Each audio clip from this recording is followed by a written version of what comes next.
একদম গ্রেভি টাইপি রোস্টের, দেখছো? দারুণ।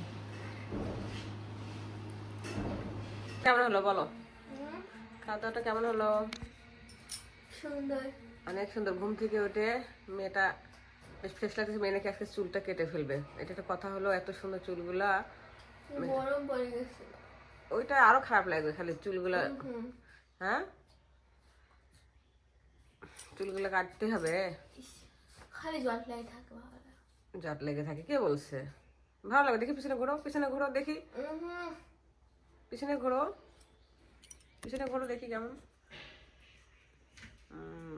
কাটতে হবে চুল। আজকে দুপুরে রান্না হবে সাদা ঝরঝর পোলাও সঙ্গে চিকেন রোস্ট। এই যে বাচ্চাকে ছাদে এসে একটু গায়ে রোদ লাগাচ্ছি, স্নান সেরেছি আর ওকে বই পড়াচ্ছি। এখন দুপুরে রান্নার আয়োজন করব। তো আজকে আপনার সঙ্গে অবশ্যই শেয়ার করবো চিকেন রোস্ট কীভাবে বানানো যায়।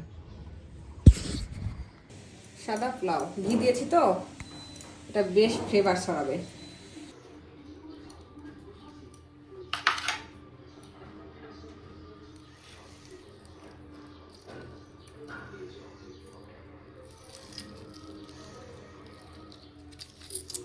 লেবুটা চিপে ভালো করে চিকেনের মধ্যে দিতে হবে। লবণ দিয়েছি, ভালো করে মাখাতে হবে।